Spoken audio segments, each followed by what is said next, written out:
ആരാ എന്നെ വിളിച്ചത്? ഞാനാ ജോസ്. ജോസ്, എന്ത് വേണം?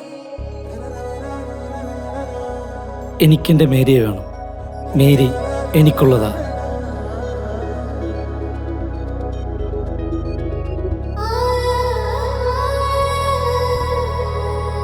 ചാരേണയും വെയിലായിരുന്നു നീ, നിലവേ നീ എന്നുമേ കനവിൻ മിഴിത്തൊടാറിന്നു നീ, അടയേ നീ എന്നിലാ നാമരികെ എന്നും ഈ വഴിയിൽ ഇടരാതെ.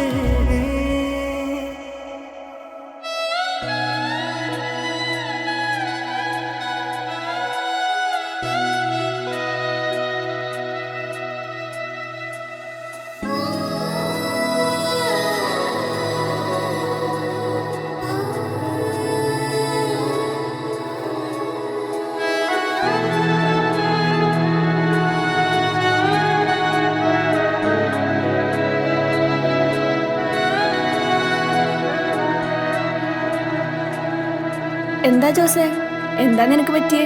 മേരി എനിക്കുള്ളതാണ്. ആഹാ, അത് കൊള്ളാലോ. നീ സ്വീകരിക്കുന്നുവോ? നീ സ്വീകരിക്കുന്നുവോ? നീ സ്വീകരിക്കുന്നുവോ?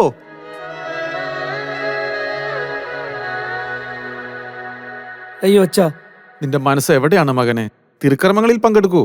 സോറി അച്ഛാ. അച്ഛൻ പ്രാർത്ഥന അല്ലിക്കോ. ഞാൻ പറയുന്ന കാര്യങ്ങൾക്ക് ശ്രദ്ധിച്ച് ഉത്തരം പറയണം. ശരി അച്ഛോ. ജോസെ, മിശിഹായുടെ നിയമവും തിരുസഭയുടെ നടപടിയും അനുസരിച്ച് സ്വതന്ത്രമായ മനസ്സോടും പൂർണ്ണമായ സമ്മതത്തോടും കൂടി മേരിയെ നിന്റെ ഭാര്യയായി സ്വീകരിക്കുന്നുവോ?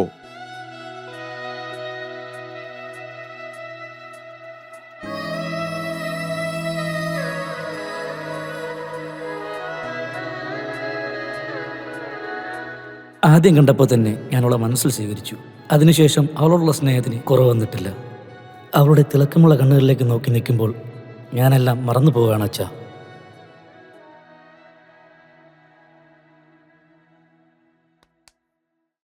സോറി അച്ഛാ. മേരിയെ കാണുമ്പോൾ ഞാനെല്ലാം മറക്കുകയാണ് അച്ഛാ. നിന്റെ പ്രേമലേഖനൊന്നും ഇവിടെ ഇറക്കണ്ട. സ്വീകരിക്കുന്നുവെങ്കിൽ സ്വീകരിക്കുന്നു എന്ന് തന്നെ വ്യക്തമായും പരസ്യമായും ഇവിടെ പറയണം. സ്വീകരിക്കുന്നില്ലെങ്കിൽ സ്വീകരിക്കുന്നില്ല എന്ന് തന്നെ പറയണം. നീ കൂടുതൽ ഓവറാക്കല്ലേ. അച്ഛൻ പ്രാർത്ഥന ഇല്ലയോ? ഇനി അങ്ങനെ ഒന്നും ഉണ്ടാവില്ല.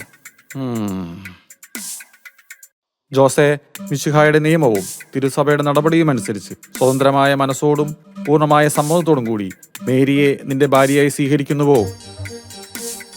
സ്വീകരിക്കുന്നുവോ? കപ്പ്യാരെ, കുറച്ച് വെള്ളം തരാം. ശരി അച്ഛാ.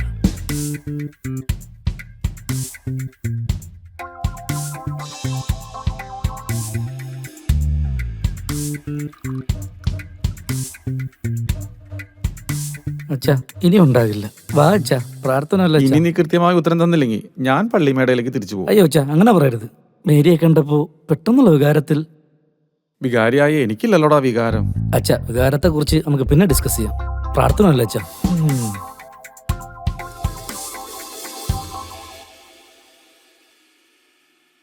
കപ്പ്യാരെ, ഓ ശരി.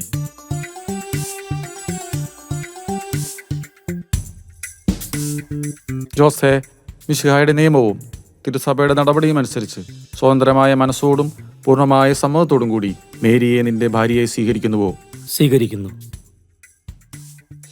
മേരി, മിശിഹായുടെ നിയമവും തിരുസഭയുടെ നടപടിയും അനുസരിച്ച് സ്വതന്ത്രമായ മനസ്സോടും പൂർണ്ണമായ സമ്മതത്തോടും കൂടി ജോസിനെ നിന്റെ ഭർത്താവായി സ്വീകരിക്കുന്നുവോ?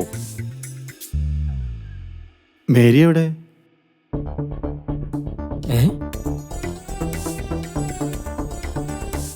നിന്റെ മേരി എവിടെ?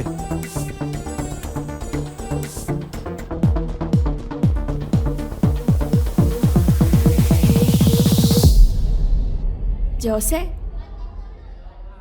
മേരിയെ ഞാൻ എൻ്റെ ഭാര്യയായി സ്വീകരിച്ചോട്ടെ. അപ്പൊ ഇതായിരുന്നു നിന്റെ സ്വപ്നം? അതേ മേരി, നമ്മുടെ വിവാഹം പള്ളിയിൽ നടന്നുകൊണ്ടിരിക്കുകയാണ്. അത് ശരി, കാര്യങ്ങൾ അവിടം വരെ എത്തി. അതോ ആദ്യത്തെ ദിവസം തന്നെ? അച്ഛൻ ചോദിച്ചു മേരിയെ ഭാര്യയായി സ്വീകരിക്കുന്നു എന്ന്. എന്നിട്ട് നീ എന്തു പറഞ്ഞു? ഇത്രയും സുന്ദരിയായ മേരിയെ ഞാൻ എങ്ങനെ സ്വീകരിക്കാതിരിക്കും? അതെ അതെ, സ്വീകരിച്ചേ പറ്റൂ. പക്ഷെ അച്ഛൻ മേരിയോട് എന്നെ ഭർത്താവെ സ്വീകരിക്കുന്നു എന്ന് ചോദിച്ചപ്പോൾ മേരി അവിടെ ഉണ്ടായിരുന്നില്ല. എടാ, ഞാനെങ്ങനെ വരും? പള്ളിയിൽ കല്യാണം നടത്തണമെങ്കിൽ ആദ്യം അച്ഛൻ്റെ അടുത്ത് പോയി നമസ്കാരങ്ങളൊക്കെ ചൊല്ലിക്കേൾപ്പിക്കണം. അതിനുശേഷം മനസ്സമ്മതം, എന്നിട്ടല്ലേ കല്യാണം. അങ്ങനെയൊക്കെ ഉണ്ടോ? പിന്നല്ലാതെ. നീ ആദ്യം അത് ചൊല്ലിക്കേപ്പിക്ക്. ഇപ്പൊ തന്നെ അച്ഛൻ്റെ അടുത്ത് പോയി ഞാൻ എല്ലാം ചൊല്ലിക്കേപ്പി. നല്ല കാര്യം. നീ വേഗം ചെല്ല്. എന്നിട്ട് നമുക്ക് പള്ളിയിൽ പോയി മനസ്സമ്മതം നടത്തണം. എന്നിട്ട് കല്യാണം. ശരി മേരി.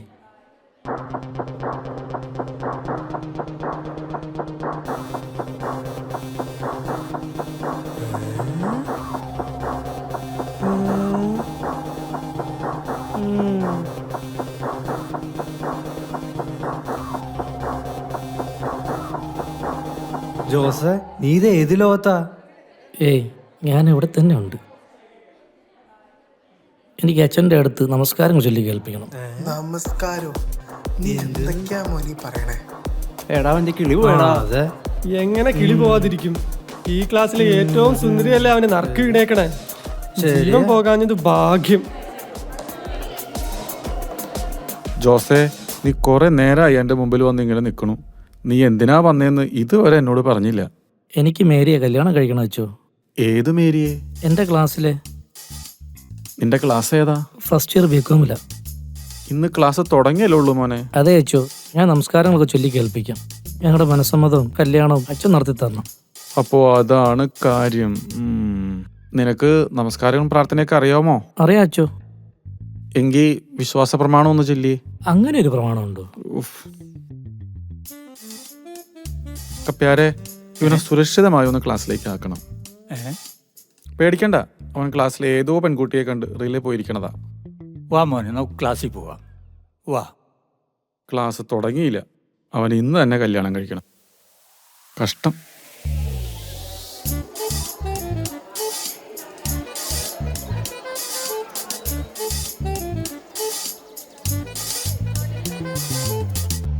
എന്തിനാടാ നീ അച്ഛൻ്റെ അടുത്ത് പോയത്? എന്തിനാടാ? ഒരു 10 മിനിറ്റ് നേരത്തേക്ക് എന്താ സംഭവിച്ചതെന്ന് എനിക്കൊരു പിടുത്തമില്ല. നീ എങ്ങനെ അച്ഛൻ്റെ ഓഫീസിലേക്ക് പോയത്?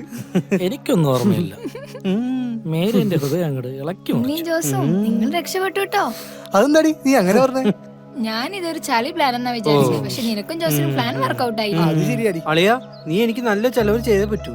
മച്ചാ, ഞാൻ ചെയ്യില്ലേ. അതാണ് അളിയാ നമ്മുടെ കാര്യം. ദേ, എല്ലാവർക്കും ചെലവരാ. അവളും സെറ്റ് ആവട്ടെ. എടാ അമലെ, ബാക്കിയുള്ളവരുടെ കാര്യം എങ്ങനെയാ? നമുക്കുള്ള അടുത്ത പ്ലാൻ നമ്മൾ കണ്ടുപിടിക്കണം. എല്ലാവരോടും കൂടി ഞാൻ പറയാണ്, മേരി എനിക്കുള്ളതാണ്. അവള് സമ്മതിച്ചാലും ഇല്ലേലും നമ്മളെ ക്ലാസ്സിലെന്നല്ല ഈ കോളേജിൽ ഒരുത്തന് പോലും അവളുടെ മേലൊരു അവകാശം ഉണ്ടായിരിക്കില്ല. നമ്മളൊരു ധാരണയിലെത്തിയ പ്ലാനല്ലേ, അതിലൊരു മാറ്റം ഉണ്ടാവില്ല ജോസേ. എന്റെ മേരി, അവളെ എങ്ങനെയെങ്കിലും ഒന്ന് സമ്മതിപ്പിച്ചെടുപ്പിക്കണം.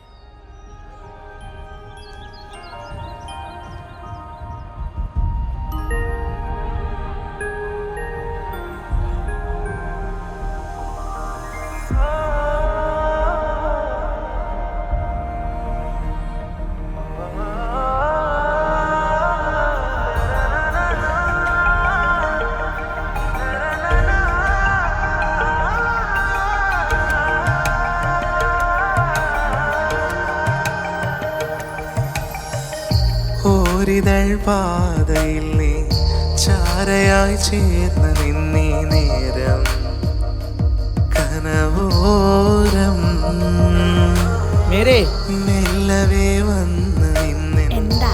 ഓരമായി വന്നൊരു മൽക്കാറ്റിൻ തണലോരം പറയാൻ വൈകുമീ വേളയിൽ തെളിവായി തീരുമീ വേനലിൽ നിഴൽ പോൽ നിന്നെ തേടും മഴയായി വന്നൊരു തെന്നലിൽ നിറവാം നിൻവിരൽ പാടുകൾ അതിലൊന്നായി ഞാൻ അലയും മുകിലോരം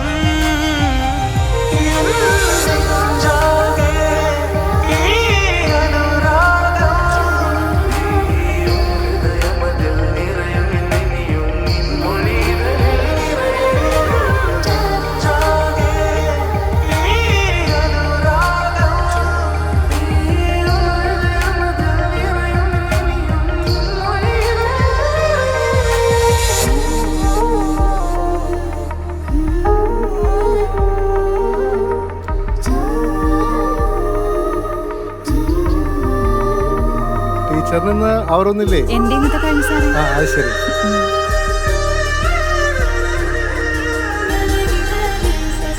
ഇക്കാര്യം പറഞ്ഞോണ്ട് ഇനി എന്റെ പിന്നാലെ നടക്കണം.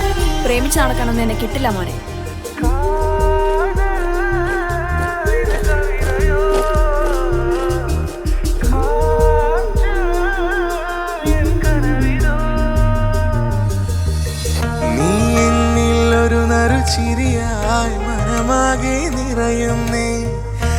വന്നാലിരുവനും ഇനിയും ചേരും നിന്നിനവാകെ അറിയാതെ ഞാൻ പിരിയാതെ നാം. ഓ മായും മേഘം നീ എന്നിലും ചേർന്നണയേ വാഴ്വിൽ നീമേ നാം കാതൽ കഥ പറയേ ഇനി എന്നും നിഴലായലയാ മേരി കൂടെ ഞാൻ ഡ്രോപ്പ് ചെയ്യാം. ടാ, എടാ നിനക്ക് വേറെ പണിയൊന്നുമില്ലേ? നീ വേഗം ചെല്ല്. ഇനി ദൂരമെന്നാലും ഓ എൻ നെഞ്ചാകെ ഈ അനുരാഗം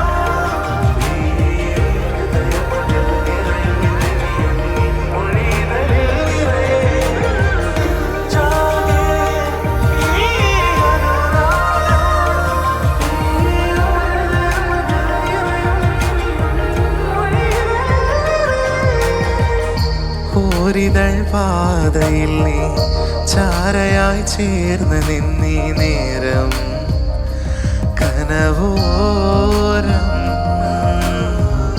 മെല്ലവേ വന്ന നിന്നൻ ഓരമായി വന്നൊരോമൽ കാറ്റിൻ തണലോ